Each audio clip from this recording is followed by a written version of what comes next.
अंदाजा लगाना है कि यूरो की कीमत में इजाफा होगा, यूरो की कीमत अप होगी और यूएसडी डाउन हो गया, तो उसके बाद चंद घंटों में अगर 1.3283 वो चली जाती है मार्केट, तो उसने हमें 50 पिप दिए, 0.01 पे उसने हमें 50 सेंट दिए, ½ डॉलर दिया। 0.10 पर उसने हमें $0.5 दिए और 1 स्टैंडर्ड पर $50 दिए। ये आपकी जो पिप्स हैं, ये आपकी लॉट साइज पर भी आपको कम या ups and down profit and loss देती हैं। एक ये चीज होगी, उसके बाद स्प्रेड पर भी डिपेंड करता है। ये चीज होगी, अगर आपने छोटी पिप्स के साथ, आपके पास बड़ी इक्विटी है तो आपको छोटी पिप्स के साथ बड़ी अचीवमेंट होगी।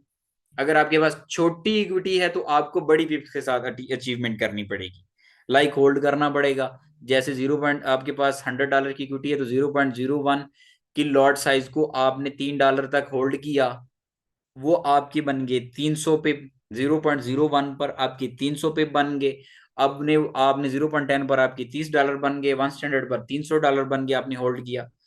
तो अब छोटी इक्विटी पर आपने होल्ड करना है। अब वैसे एज यूजुअल लगा आपने 50 पिप, 5 पिप भी होल्ड किए तो 1 स्टैंडर्ड पर $5 आपकी निकल है, आपने मार्केट से एग्जिट कर दिया। लेकिन कभी भी बड़ा रिस्क नहीं लेना। अगर बड़ा रिस्क ले लेना है 1 स्टैंडर्ड, वो आपने कम से कम ये लॉट साइज आपने यूज करना है, कम से कम $5,000 से $7,000 प्लस आपकी इक्विटी हो, तो फिर ऐसे यूज नहीं करना, क्योंकि उसमें लॉस भी होता है। आपके गेंस अगर चली जाए मार्केट तो 500-700 हज़ार डॉलर तो मजाक मजाक में ही आपके चले जाएंगे।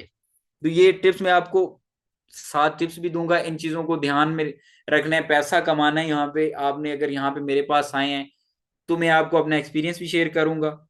आपने पैसा यहाँ से अर्न करना है, लॉस नहीं करना। ठीक है, और उसके बाद करेंसी को हमने पढ़ना किस तरीके से है।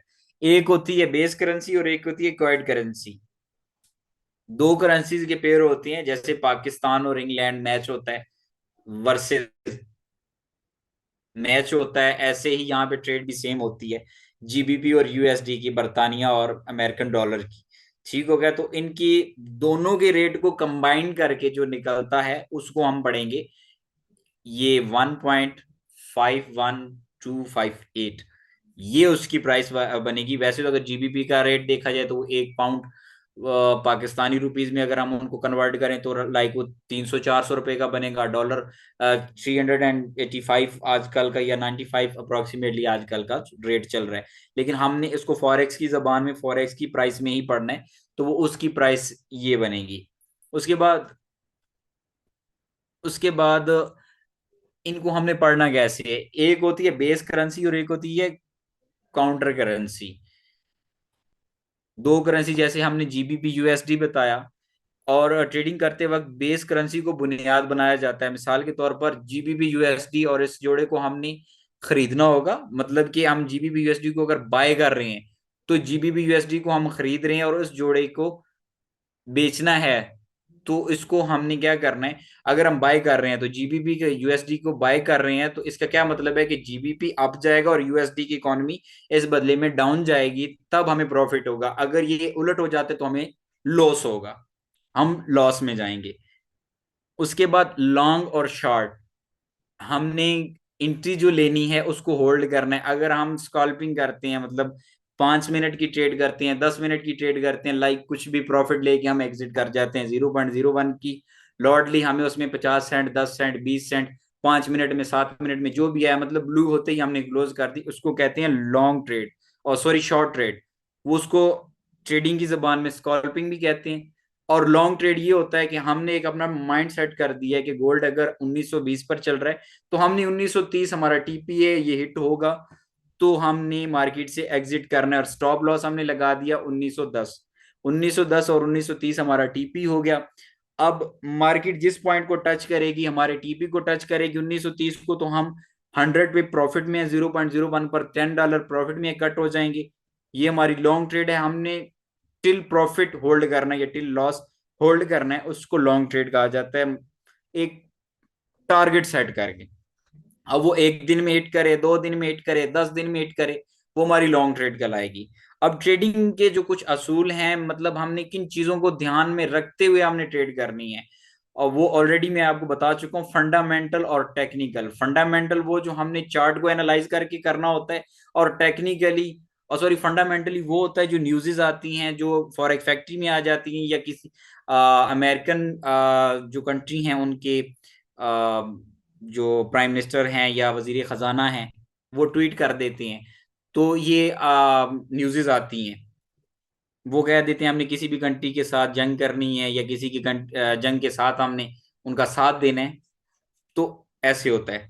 उसके बाद टेक्निकली एनालाइज हमने चार्ट को देख के करना होता है कि ये बाय होता है सेल होता है, बाय जा रहा है सेल जा रहा है, उसको एनालाइज करके ओल्ड मार्केट का ओवरव्यू देख के कि ओल्ड मार्केट किस तरफ मूव करके आई है, पीछे से ये मार्केट की इकोनॉमी सेल होती आ रही है, अब इसका ट्रेंड कौन सा चल रहा है, इसको बाय जाना है, तो उसको एनालाइज करके उसको टेक्निकली कहते हैं, जो ओल्ड एनालाइज होता है, जो ओल्ड मार्केट चल के आ चुकी है, अपनी लाइंस या उनकी कैंडल्स को बनाकर आ चुकी है।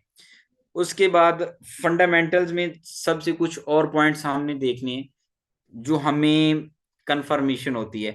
अब जैसे अमेरिका में जो शरह बेरोजगारी है, शरह बेरोजगारी में अगर कमी वाक़या हुई है, दरामदात इंपोर्ट एक्सपोर्ट में कमी हुई है, तो उनमें डॉलर कमजोर हुआ है, पॉजिटिव हुआ है, इस चीज को भी हमने मद्देनजर रखना है।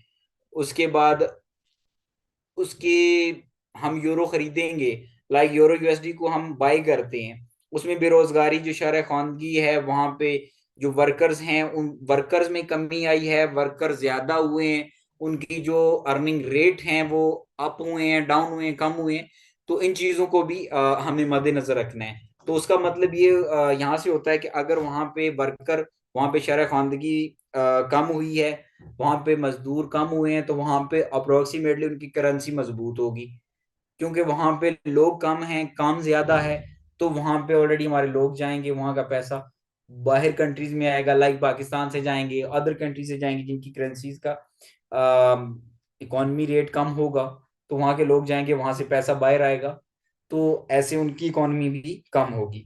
उसके बाद आती है लॉट साइज। लॉट साइज हमने अपने अकाउंट के मुताबिक ही काउंट करनी है।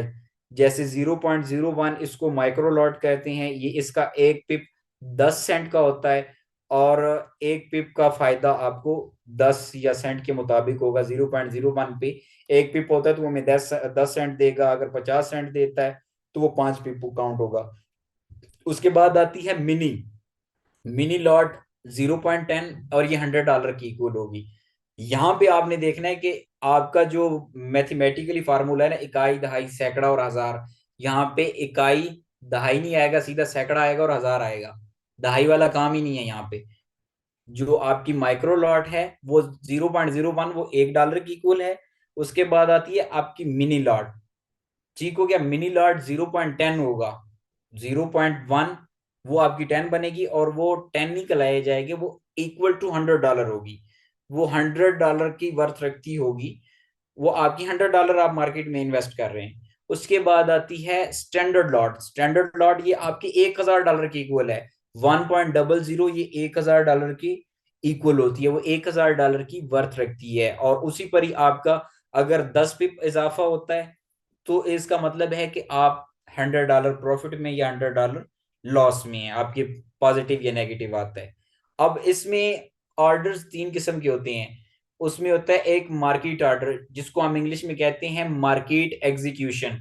लाइक जो भी रेट है, हमें कोई कंफर्म नहीं है, गोल्ड 1920 चल रहा है, हम वहीं पे बाय कर रहे हैं, सेल कर रहे हैं, इसको इंस्टेंट एग्जीक्यूशन कहते हैं। ये मार्केट में इंस्टेंट एंट्री होती है, हमारी एक डिमांड होती है। उसके बाद होता है एक डिमांडिंग ऑर्डर, जिसको buy stop sell stop, buy limit sell limit, buy limit stop sells limit stop, हम ये कहते हैं। अब ये बाय लिमिट सेल लिमिट, ये बाय स्टॉप सेल स्टॉप हमारी एक डिमांड होती है। लाइक हमने कोई चीज बाय करनी है, एक प्रॉपर्टी बाय करनी है, हमने कुछ भी, एक फोन बाय करना है, हमने उसको एजेंट को या वेंडर को या ब्रोकर को एक डिमांड दे देनी है कि भाई अगर 1 लाख रुपए का आप दे रहे हो, तो मेरे पास 90,000 रुपए हैं, 90 के हैं, मैं आपको 90 के में जब आपका माइंड बने, ये मेरी डिमांड पड़ी हुई है, ये हमारी अमाउंट आपके पास पड़ी हुई है, आप हमें पार्सल करवा देना, बेच देना, या हमारी मार्केट में एंट्री कर देना। तो ये स्टॉप्स ऑर्डर होते हैं, ये लिमिट वाले ऑर्डर होते हैं, इन्हें लिमिट वाले ऑर्डर कहा जाता है। जैसे गोल्ड 1920 पर है, लेकिन हमारा मूड है कि हम 1916 से एंट्री करें, हम वहां पे बाय लिमिट सेल लिमिट ऐसे करके लगा देंगे, बाय स्टॉप सेल स्टॉप, ये बाकी जो ऑर्डर्स होंगे वो हम काउंटर कर देंगे। अब इनमें एक चीज और भी, अगर गोल्ड 1920 पर है और हमने बाय स्टॉप लगाना है, बाय स्टॉप लगेगा नीचे से 1916 से। अगर बाय स्टॉप लगाना है, मार्केट नीचे हमारी 1920 पर है और हम लगाएंगे बाय स्टॉप, तो ये लगेगा 1922 23 24 पर, ये ऊपर लगेगा। बाय लिमिट नीचे से लगेगी और बाय स्टॉप ऊपर से लगेगा, मार्केट के ऊपर वाली डिमांड से, अपर डिमांड से। अब ये कॉन्सेप्ट अगर नहीं समझ आया तो मैं दोबारा रिवाइज कर देता हूं। अगर हमने बाय लिमिट लगानी है तो मार्केट की करंट पोजीशन से नीचे से हमारी बाय लिमिट लगेगी। गोल्ड 1920 पर है, 1916 से हमारी लिमिट लगेगी, 1920 से बकदरे 16 नीचे है। अब बाय स्टॉप लगाना है तो वो ऊपर लगेगा, नीचे से मार्केट उसको टच करेगी, उस पॉइंट को, हमारे डिमांडिंग पॉइंट को 1924 को टच करेगी, तब हमारी वो स्टॉप काउंट होगी। ठीक हो गया यहां तक? अब ये तो आपकी सिद्धांत तजजिए, भाई, अब ये एनालाइज आ कॉन्सेप्ट जाता थोड़ा है। क्लियर अब कीजिएगा, ये समझ नहीं आया अभी। ये सर आप लाइव डेमो सेशन लेंगे क्या इसका, लिमिट्स का? जी जी, लाइव सेशन मैं यहाँ से अभी मैं मोबाइल से फिर कर देता हूँ आप लोगों को। यहाँ पे कहाँ मोबाइल मैंने अपना कहाँ कर दिया। बिल्कुल, अगर वो आप यानी स्लाइड टाइप कुछ चीज शो करें तो इजीली समझ आ जाएगी जनाब। One second one second one second, मैं अभी अभी करता हूँ। मैं अपने मोबाइल से ना इसको करता हूँ, अभी स्क्रीन शेयर अपने मोबाइल की MT5 की करता हूँ यहाँ से, तो वहां से आपको जरा इजी हो जाएगा कि बाय लिमिट सेल लिमिट कहाँ से हो सकती है। अब मैं अपने इस लाइव अकाउंट में ही यहाँ से मैं स्क्रीन स्टॉप करता हूँ और यहाँ से करता हूँ मैं स्क्रीन ऑन।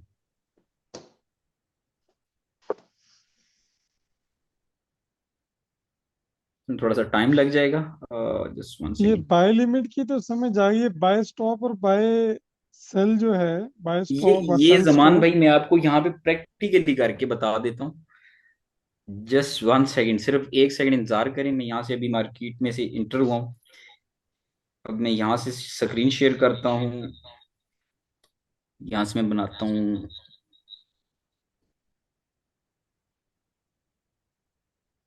Mega host.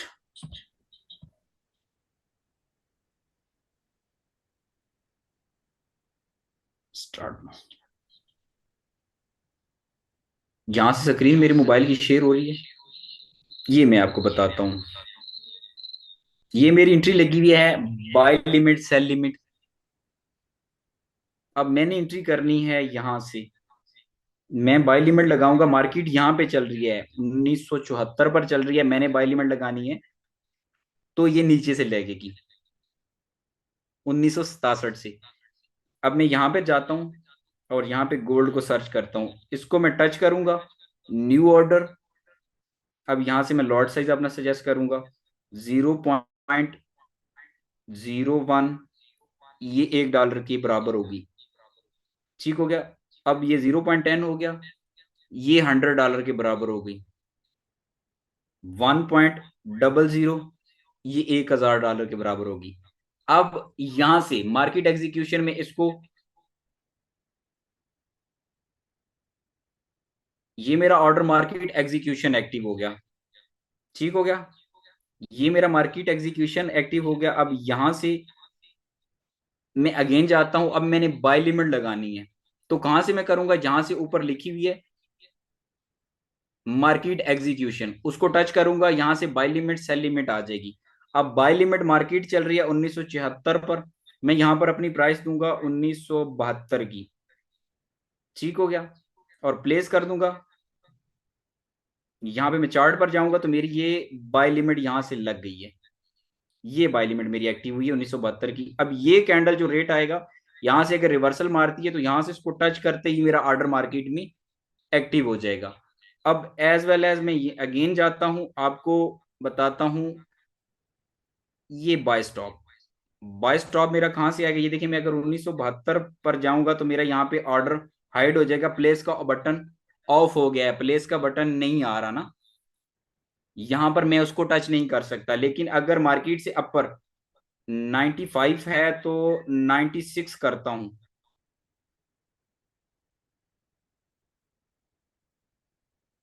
यहाँ पे 1977 78, इसको ऊपर जाऊंगा,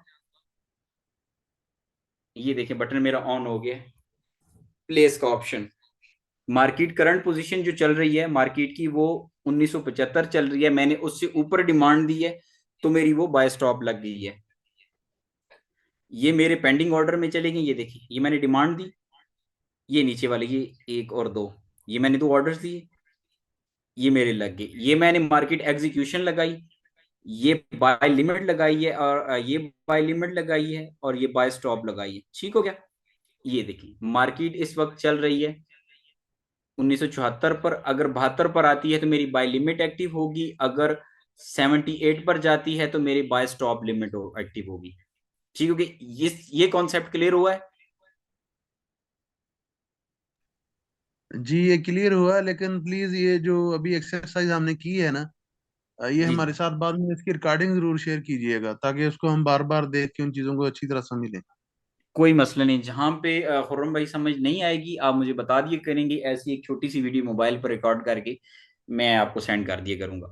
थैंक यू, बहुत मेहरबानी। जजाकल्लाह। अच्छा जमान भाई यहाँ पे आपको समझ आई? जी आइए समझ जी, इंशाल्लाह प्रैक्टिस भी करेंगे इसकी तो फिर सही समझ आएगी।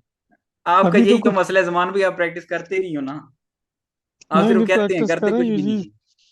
इसीलिए तो आए हैं ना ट्रेनिंग में। अल्लाह खुश रखे जी। अच्छा इसके बाद अब चलें अपनी पॉइंट की तरफ। जी मैं इसको यहाँ से स्टॉप करता हूँ और स्क्रीन करता हूँ शेयर।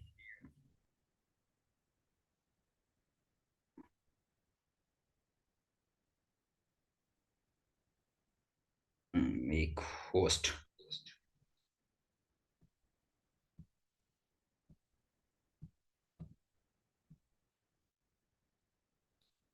हुई जी मेरी स्क्रीन शेयर? जी जी होगी। चलें बहुत बेहतर हो गया। अच्छा इसके बाद आते हैं एनालिसिस। किसी भी ट्रेड को लेने के लिए हमने एनालाइज करना है, आंखें बंद करके डील नहीं करनी। जैसे हम प्रॉपर्टी बाय करते हैं तो उसको हम देखते हैं उसकी जो गली है, नॉर्मल जबान में, कि उसकी प्रॉपर्टी की एक मेन रोड, उसको लिंक रोड कौन सा निकलता है, अब उसका स्कोप देखना है ना। बेसिकली हमारा माइंड सेट क्या है कि हमने उसके अंदर रेजिडेंस करना है, उसको एज अ बिजनेस वे में यूज करना है। बिजनेस वे में देखना है तो उसका मेन रोड के ऊपर होना जरूरी है, मेन शाहरा के ऊपर होना जरूरी है। उसके ऊपर हमने आगे जाके चल के बिजनेस करना है, हमने कोई उसके ऊपर शॉपिंग मॉल खड़ा करना है, कोई प्लाजा खड़ा करना है, तो उसको हमने उसी हिसाब से माइंड सेट को देखना है कि ये हमारी उस हिसाब से उस क्राइटेरिया को पूरा करती है या नहीं है मेन रोड के ऊपर, क्योंकि बिजनेस वे में हमने उसको लेकर जाना है। तो बिजनेस वे में लेकर जाने का क्या मकसद है कि वो हमारे वहां पे कस्टमर ज्यादा आए। अगर हमने रेजिडेंस देखना है तो रेजिडेंस में हमने क्या देखना है कि हमारा मेन रोड होना चाहिए, गली पक्की होनी चाहिए, हमारी अगर गाड़ी हो तो हमारी गाड़ी भी वहां पे घर तक उसकी रसाई अप्रोचेबल हो, हमारे घर के अंदर गाड़ी खड़ी हो सके। तो ये चीजें हमने एक्सेट्रा देखनी है। यहाँ पर हमने क्या देखना है कि इसका आगे स्कोप क्या है। अगर हम जीबीपी यूएसडी को बाय कर रहे हैं, सेल कर रहे हैं, तो उनकी इकोनॉमी क्या इस चीज की इजाजत देती है, वो इस तरफ मूव करना चाह रही है, मूव होगी, उसका टेक्निकली जो ओल्ड एनालाइज है वो क्या कहता है, उसके बाद उसके मुल्कों की आने वाली न्यूज़ क्या कहती हैं, उसका ओल्ड ओवरव्यू, आगे आने वाला एक्सपेक्टेशन जो क्या है वो क्या है। तो ये तजिए इनको एनालिसिस कहा जाता है कि ये क्या है, किस तरीके से हमें इसको चिपकना है, इस मार्केट में इंटर करना है। अब जैसे हमने जीबीपी यूएसडी को सेल किया, अब उससे पहले हम चार्ट ओपन करते हैं, मार्केट का चार्ट एनालाइज करते हैं। जैसे अभी मैंने थोड़ी देर पहले आपको चार्ट दिखाया, उसमें वो लाइंस चल रही हैं, लाइन कैंडल बोलते हैं उन्हें। उनको हम तीन तजिए करते हैं, एक टेक्निकल होता है, एक फंडामेंटल होता है, और थर्ड जो होता है सेंटिमेंटल एनालाइज। सेंटिमेंटल एनालाइज होता है कि काफी टाइम हमने इस चीज को देखा होगा कि यार हम गोल्ड में इंटर हैं, और क्या होता है जब हम बाय में बैठे होते हैं लेकिन गोल्ड में जैसे ही हम बाय के अंदर से एग्जिट करते हैं मार्केट ऊपर जाना शुरू हो जाती है। बेसिकली वो हमारे सेंटीमेंट के साथ, हमारे माइंड के साथ खेल हो रहा होता है कि वो हमें बाय दिखा रहा होता है, हम बाय में एंट्री करते हैं, मार्केट सेल चली जाती है, बिकॉज वो मार्केट ऑलरेडी जा रही होती है। सप्लाई और डिमांड, सप्लाई और डिमांड का क्या मतलब होता है? मार्केट से बायर्स बैठे हुए हैं, सेलर बैठे हुए हैं। अब उसमें बायर ज्यादा होते हैं तो मार्केट अगेंस्ट चल पड़ती है, सेल में चली जाती है। अगर सेल वाले ज्यादा होते हैं तो बाय में चली जाती है, मार्केट उसी तरफ मूव करती है। मार्केट सेंटीमेंट के साथ चलती है। अब जैसे हमें वो बाय शो कर रहे होते हैं, हम बाय में एंट्री करते हैं, ऑल बायर्स एंट्री करते हैं, तो वो मार्केट में डिमांड और सप्लाई की फार्मूले को यूज करते हुए मार्केट अगेंस्ट चली जाती है। जैसे कोई चीज मार्केट में शॉर्ट हो जाती है, कोई भी हम चीज बाय करते हैं, उसकी मार्केट में शॉर्टेज हो जाती है। जैसे पाकिस्तान में वीट का आजकल इशू चल रहा है। पिछले साल अप्रोक्सीमेटली 3200 की थी, इस साल 5000 के करीब है। आटा ऐसे ही एक्सपेंसिव हो गया। सप्लाई और डिमांड है ना, सप्लाई क्या है, पीछे से मार्केट से गंदम आ नहीं रही, डिमांड आगे ज्यादा है, नीड उसकी ज्यादा है, तो उसका रेट बढ़ जाएगा, उसकी प्राइस गेन हो जाएगी। इसे सेंटिमेंटल भी कहा जाता है। ये फॉरेक्स ट्रेडिंग वाले जैसे यहाँ पे वो हमारे माइंड के साथ खिलवाड़ कर रहे होते हैं। हम बाय में बैठते हैं, वो सेल में निकल जाती है। बेसिकली दिखा कुछ रहे होते हैं, होता कुछ है। फंडामेंटल वही है जो न्यूज़ के जरिए आता है, टेक्निकली वही होता है। जी शरियार भाई। जी सर, यहाँ पे एक मेरा क्वेश्चन था कि जी जी जैसे कि बाय हम कोई चीज कर सकते हैं, हमारे पास यूएसडी है तो हम चले, हम लिमिट लगा के या स्टॉप लगा के या जिस तरह से भी करके हमने कोई चीज खरीदना है तो वो चीज तो मेरे समझ में आती है। जी जी। लेकिन सेल तो मैं तभी कर सकता हूँ जब मेरे पास कुछ क्वांटिटी मैंने खरीद रखी है, तो ही मैं सेल कर सकता हूँ उसको। नहीं, मैं मैं आपको बताता हूँ। अब बेसिकली हमारा कॉन्सेप्ट यहाँ पे चेंज हो जाता है। अब देखिए, काम एक ही होता है लेकिन उसका वर्किंग क्राइटेरिया या उसका फार्मूला, सक्सेस रेट अलग हो जाता है। अब बेसिकली सेल का मतलब वैसे यही होता है कि बाय करना है तो मुझे उस चीज की जरूरत है। जैसे मुझे ओके। मोबाइल लेना है, बाय करना है, तो मैंने क्या करना है, शॉप पे जाना है, पैसे देने हैं, मोबाइल ले लेना। मुझे नीड थी, मैंने पैसे दिए, मेरे पास प्रोडक्ट आ गया। अब सेल का मतलब क्या है? सेल का मतलब ये है कि मेरे पास मोबाइल, मैंने सेल करना है, मोबाइल होना चाहिए और मैं आगे किसी कस्टमर को दूं। लेकिन यहाँ पे ऐसा कोई कॉन्सेप्ट नहीं है। यहाँ पे हमने सेल का मतलब है कि उस करेंसी को डी वैल्यू करना है। हम उस पर बिड लगा रहे हैं, हम उस पर एक डिमांड लगा रहे हैं कि इसने मार्केट में गिरना है। हम उसको बेच नहीं रहे, बेसिकली हम उसके ऊपर डिमांड लगा रहे हैं, हम उसके ऊपर अपना एक ऑर्डर बुक कर रहे हैं, अपनी एक बिड लगा रहे हैं कि इसने अब डाउन चले जाना है। वो चीज है यहाँ पे बाय और सेल के कॉन्सेप्ट नहीं। क्योंकि हमारे पास, अगर हम गोल्ड को बाय करते हैं तो गोल्ड हमारे पास, अगर हम 1.00 केजी के हिसाब से बाय करते हैं, फियोन्स के हिसाब से करते हैं, तो हमारे पास वो ना केजी है ना फियोन्स है, हमारे पास कुछ भी नहीं, हमारे पास जस्ट नंबर्स हैं। अगर ओके। हमने उसको तो सेल करना है तो हमारे पास गोल्ड हार्ड फॉर्म में मौजूद नहीं है, हमने उसको क्या करना है, सेल कर देना है। अब यहाँ पे, वहां पे हमें कस्टमर ढूंढने की जरूरत है। हमारे पास गोल्ड मौजूद भी नहीं है और हमें कस्टमर ढूंढने की भी जरूरत नहीं है। हमने उसके ऊपर बिड लगाई थी कि इसने डाउन जाना है, इसका जो टेक्निकली रेट बता रहा है इसने डाउन जाना है, वो डाउन जाता है और हम उसको सेल कर देते हैं। ये चीज है। अभी कॉन्सेप्ट क्लियर हुआ शरियार भाई? नहीं, कॉन्सेप्ट तो क्लियर हो गया, लेकिन उसमें हम बिड लगा के फिर हम अर्न, अब हमको फायदा कैसे होगा वो मेरे समझ में नहीं आया है। वो आगे जाके इंशाल्लाह समझ में आ जाएगा, मैं वेट इंशाल्लाह। करना ये तब। अभी कुछ बातें यहाँ पे हैं कि वो कुछ बेसिक जी। हैं, कुछ एडवांस हैं, लेकिन वो आपको साथ साथ समझ आएंगी आफ्टर प्रैक्टिस। लेकिन आपको अगर फिर भी समझ नहीं आई तो मुझे बताएं, मैं आपको क्लियर करता हूँ इंशाल्लाह यहीं पे, सादा सी जबान में। इसलिए मैं आपको सादा सी जबान में लेकर चल रहा हूँ कि यहाँ पे कुछ हाँ, मेरे अपने दो तीन दोस्त भी हैं, उन बिल्कुल नए हैं, उनको बिल्कुल आइडिया है नहीं, उन्होंने फॉरेक्स मार्केट में सरवाइव नहीं किया। इसलिए जरा आसान सी जबान में मैं बता रहा हूँ। जी, बिल्कुल समझ में आया कि इसमें बिडिंग, जैसे कि हमने अंदाजा लगा लेते हैं कि ये चीज ऊपर जानी है या ये चीज गिरनी है, तो उस जी हिसाब से फिर हम प्राइस लगा के उसमें हम मतलब एंटिसिपेट करते हैं, अंदाजा लगा के उसके ऊपर प्राइस के ऊपर हम जैसे कि 1900 चल रही है तो हमने अगर उसको बढ़नी है तो 1950 पे हमने लिमिट लगा दी। तो जब 1950 होगी तो उतने पिप्स हमको मिल जाएंगे। तो यही फंडा सेल में भी होता है सेम। जी जी जी जी। हम जैसे, मैं अभी आपको बताता हूँ, जैसे बाय लिमिट और सेल लिमिट लगाई। अब बाय लिमिट में हमने क्या काम किया, नीचे से ऊपर की जाने मार्केट का ट्रेंड लगाया, अब ऊपर से नीचे बाय स्टॉप लगाया। अब ऐसे ही हमने उसको सेल करना है, अब मार्केट ने नीचे आना ही आना है, हमें पता है। अब हमने बाय लिमिट क्यों लगाई, हमें कंफर्म है कि उसने 20 पिप डाउन आना है, तो हम वहां से सेल लगा सकते हैं। सेल लगाने का क्या मतलब है, वहां से हम एंट्री करेंगे कि यहाँ से मार्केट ने सेल आना ही आना है, कंफर्म पॉइंट है, हमें 20 पिप का है, 0.01 पे अगर $2 निकल आते हैं तो कोई बुरी बात नहीं है, हम वहां पे एंट्री कर लेते हैं। अब हमें जब पता है इसने मार्केट में आने, हम बिड डाल देते हैं। अब हमने वहां से कोई सेल तो करना नहीं है, बेसिकली हमने उसके ट्रेंड को मूव करना है, हमने उसके ट्रेंड के ऊपर बिड करना है कि इसने अब सेल ओके जाना है, हमने उसकी वे के ऊपर अपनी इन्वेस्टमेंट करनी है, हमने उसके वे को देखना है कि अब ये इसने जाना किस तरफ है। अब वो बाय जा रहा है, सेल जा रहा है, साइड वे में जा रहा है, साइड वे में तो हम एंट्री का कोई फायदा ही नहीं है, साइड वे में अप्रोक्सीमेटली हमारे अगेंस्ट ही मार्केट जाती है। बाय जाए तो वो हमारे उसमें होता है बाय या सेल, लेकिन साइड वेज में कंफर्म होता है। ठीक है, ठीक, समझ गया जी। अभी ठीक है, कॉन्सेप्ट थैंक क्लियर यू। हुआ शहरियार में? हाँ हाँ, समझ में आ रहा है, धीरे धीरे समझ चलें, में आ बहुत रहा बेहतर हो गया। है। अभी तीन यहाँ पे एनालिसिस होते हैं, टेक्निकल, फंडामेंटल और सेंटिमेंटल। सेंटिमेंटल वैसे ही समझ आता है कि ये हमारे दिमाग के साथ खिलवाड़ हो रहा होता है। अब जो पहला एनालाइज होता है उसको हम टेक्निकल एनालाइज होता है, जो हम मार्केट के ओल्ड ओवरव्यू को देख के, जो ओल्ड चार्ट होता है जो उसको हम देख कर रहे होते हैं। यहाँ पे मैं अगर जरा दिखा सकूं MT5 और यहाँ पर खैर नहीं ओपन हुआ चार्ट इसका।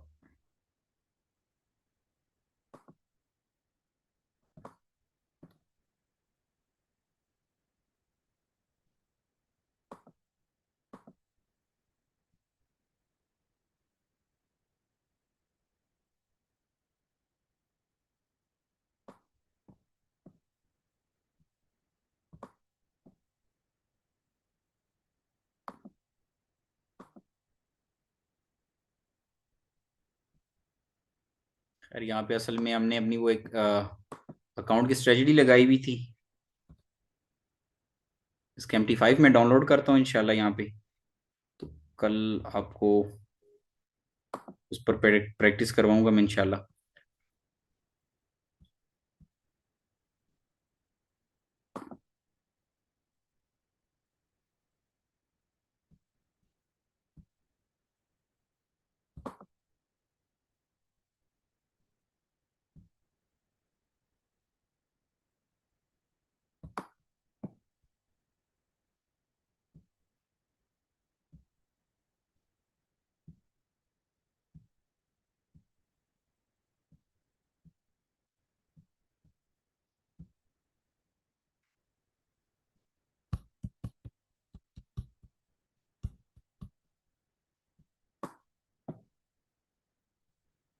किधर गया है?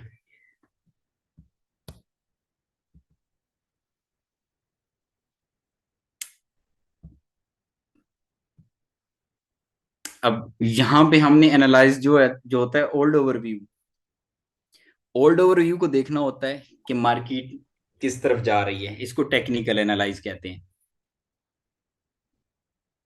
ये जैसे हमने एनालाइज किया, हमने एक अपना एनालाइज किया यूरो GBP, ये ओल्ड ओवरव्यू है। यहाँ से ये कुछ साइंस हैं जहाँ ब्रेकआउट हुआ है, ये यहाँ पे देखें, यहाँ पे इसने डाउन किया कुछ पिप्स, फिर उसके बाद उसने ये हैमर बनाया, ये हैमर बनाया, ये हमें कंफर्मेशन दी कि मार्केट यहाँ से रिटर्न जाएगी, तो यहाँ से हम 20-30 पिप कैश कर सकती थी। फिर उसके बाद ये देखें, ये डाउन ट्रेंड आया, इसको सेलिंग कहते हैं। अगर इसी वे में जाती, ये देखें, अब यहाँ से यहां तक, इसको हम मार्केट को, इस मूवमेंट को हम साइडवेज कहेंगे, क्योंकि ये 100-200 पॉइंट की मार्केट मूवमेंट हुई है यहीं पे, इसको चौपी टैप मार्केट कहते हैं। यहाँ पे एंट्री करना हमारे लिए फजूल है, यहाँ पे हम एंट्री करेंगे तो ज्यादा से ज्यादा 10-20 पॉइंट्स ही हम अर्न कर सकेंगे, उनका फायदा नहीं, 0.01। छोटा इन्वेस्टर का फायदा नहीं, यहाँ बड़ा इन्वेस्टर हो 10-20 हज़ार डॉलर वाला तो वो अच्छी वन स्टैंडर्ड से 100, 200, 300 डॉलर निकाल सकता है, लेकिन बकदरी जितना वो रिस्क ले रहा है उसके मुताबिक वो कुछ नहीं है। अब यहाँ पे देखिए, ये हमारा अप एंड डाउन 0 पॉइंट, यहाँ से पीक, यहाँ से उसने हमें कंफर्मेशन देना शुरू कर दी, यहाँ से ये हमारे ट्रेंड को टच किया उसने 3 टाइम, 4 टाइम कभी भी। ये देखिए, ये हमने ट्रेंड लाइन अगर लगाई है सेल की, तो उसने यहाँ यहाँ से ट्रेंड हमारा शुरू हुआ है, यहां पर उसने एक मरतबा टच की है, दूसरी मरतबा टच की है और थर्ड टाइम टच की है।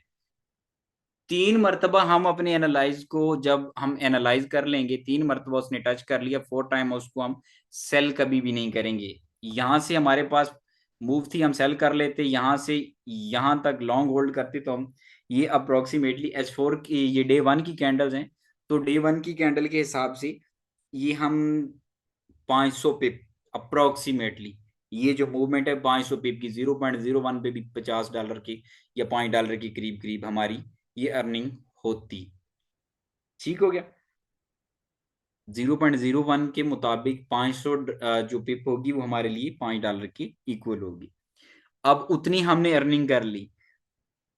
अब यहां से मार्केट ने जो हमें कंफर्मेशन दी कि यहां तक तो सेल थी, यहां पे उसने हैमर बनाया, शूटिंग स्टार बनाया, इनगल्फिंग बनाई, और यहां से कंफर्म हमें उसने ब्रेकआउट भी दिया। ये हमने कंफर्मेशन के लिए ब्रेकआउट भी दिया, ये कि कंफर्म है यहां से। अब उसको ब्रेकआउट को अगेन टच करेगी यहां तक, हमारे ट्रेंड तक, ट्रेंड के बाद यहां से फिर हम अगेन लॉन्ग होल्ड में बैठ जाएंगे बाय में। अब ये इस पॉइंट को यहां से यहां तक ये हमारे 500 पिप अगेन है, हम 0.01 पर भी बैठे हैं तो $5, $10, $20 हम आ जाएंगे। अब वो एक दिन में काउंट करता है, 3 दिन में काउंट करता है, यहां से यहां तक। अब ये देख लें कि उसने 2-3 वीक लगा दिए, यहाँ पे 2-3 वीक लगा दिए हैं। अब अगर कोई यहाँ से एंट्री कर 0.01 पे, यहाँ पे उसने क्लोज कर दी, फिर यहाँ से उसने एंट्री की यहाँ तक, उसने अगे उस लेवल पर ये आ गई, लेकिन फिर यहाँ से वो अगर छोटी सी बाय लेता, यहाँ से सेल, तो ये छोटी छोटी मूवमेंट जब आप ट्रेडिंग सीख जाएंगे ये आपको समझ आ जाएगी। अगर आप लॉन्ग टीपी तक हिट करेंगे, कभी कभी होता है कि एक पॉइंट को हिट करके, कल जैसे मैंने यूरो जेपीवाई के एक अपने ग्रुप में सिग्नल दिया, अब उसका क्या हुआ कि वो आधे घंटे के बाद उसने अपने बिल्कुल टारगेट पॉइंट को टच नहीं किया, टारगेट पॉइंट को टच करके स्टॉप लॉस को हिट कर गया। लेकिन एक दोस्त ने स्टॉप लॉस, और मैंने खुद स्टॉप लॉस अपडेट नहीं किया हुआ था क्योंकि मेरे पास अच्छी इक्विटी थी, मैं स्टॉप लॉस हमेशा यूज नहीं करता, लेकिन लो लॉट साइज यूज करता हूं। मैं जब देखता हूं कि मार्केट का ट्रेंड ब्रेकआउट हो गया है, अब जैसे यहाँ पे इसने ट्रेंड को ब्रेकआउट कर दिया, ये ट्रेंड है, यहाँ पे ब्रेकआउट कर दिया, मैं सेल में बैठा हूँ, उसने ब्रेकआउट कर दिया, ये कंफर्मेशन भी मुझे दे दी। अब मुझे पता है कि इसने मार्केट ने टोटली मेरे अगेंस्ट चले जाना है, तो मुझे स्टॉप लॉस लगाने की जरूरत नहीं है, मैं उसको मैनुअल क्लोज कर दूंगा, क्योंकि मुझे फॉरेक्स आती है। जब आपको आएगी तो आप भी क्या काम करोगे, ये स्टॉप लॉस यूज नहीं करोगे, आप भी क्या काम करोगे कि स्टॉप लॉस ब्रेकआउट हो गया तो आप एंट्री को एग्जिट कर दोगे। तो ये छोटे छोटे पॉइंट भी आप कैश आउट कर सकते हैं ऐसे। ऐसे ही जब उसने ब्रेकआउट दिया यहां से, आप कंफर्मेशन के बाद, अब आपका एनालाइज है, ये आपकी कंफर्मेशन है। जब उसने कंफर्म कर दिया है, जब उसने ट्रेंड को ब्रेकआउट किया, ब्रेकआउट करने के बाद आपको ये 100-200 पॉइंट कंफर्मेशन दी है कि यहां से आप बाय कर लो, आपने एंट्री लेनी है, और आप बिल्कुल बिला झिझक, बिला तकल्लुफ, विदाउट एनी हेजिटेशन आप एंट्री करते हैं, और आपका सक्सेस रेट 99.99 होता है, कंफर्म होता है, क्योंकि आपने वहां पे आफ्टर कंफर्मेशन एंट्री की है, आपको लॉस कभी नहीं होता। बहुत सारे दोस्त हैं यहाँ पे या कोई न्यू आते हैं, वो इस कलर को एंजॉय करते हैं, लेकिन आपने जो पढ़ना है, पढ़ने के बाद ब्लू या ग्रीन एंजॉय करना है। रेड का मतलब ये है कि आपने लॉस को एंजॉय नहीं करना। $200, $10,000 भी माइनस में आप कर लेते हैं, लेकिन आपकी $2 ही प्लस में आती है तो पेट में दर्द होना शुरू हो जाता है, यार इसको क्लोज करो, नहीं, उसको होल्ड करें, होल्डिंग पावर भी देखें। एक अच्छे ट्रेडर के अंदर कुछ खसूसियात ये होती हैं कि वो लॉट को होल्ड करता है और लॉस में भी क्लोज करता है, लेकिन आफ्टर कंफर्मेशन की यार अभी मेरी यहाँ पे मार्केट में सरवाइव नहीं है, मैंने यहाँ से एग्जिट करना है। एक एनालाइज ये हो गया। उसके बाद यहाँ पे हमारी कंफर्मेशन आती हैं, ये जो जीबीपी जीबीपी का एनालाइज आ गया हमारे पास, ठीक हो गया। अब ये जो हायर लोअर, मैं थोड़ा सा इसको पिंच आउट कर, अच्छा नजर आ रहा है ना सबको? जी आ रहा है नजर। जी ओके ओके। अच्छा, तो ये कंफर्मेशन होती है, ये कुछ कैंडल्स होती हैं, इनके नाम भी आगे बताऊंगा, ये एडवांस कोर्स में हम पढ़ेंगे नाम भी और इनकी कंफर्मेशन भी, कि कौन सी मार्केट में अगर वो H4 की कैंडल बनाता है तो उसका क्या मतलब होता है, और उसने आगे अगले 2-4 घंटे में क्या करना है। अब ये थोड़ा सा जूम इन नहीं हो रहा, नहीं तो मैं आपको दिखा सकता, कि ये देखें, अब ये कैंडल है, सिर्फ ऊपर से लाइन आ रही है और नीचे से बिल्कुल इक्वल है, तो इसका मतलब ये कि अब इसने सेल जाना है।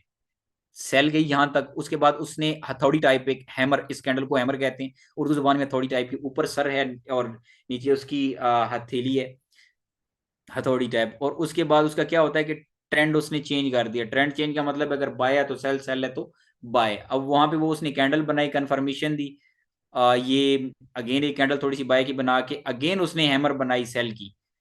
उसका क्या मतलब है कि ट्रेंड अब भी कंफर्मली ब्रेकआउट हो चुका है, ट्रेंड चेंज हो चुका है, ट्रेंड रिवर्सल डल चुका है। तो आप यहां से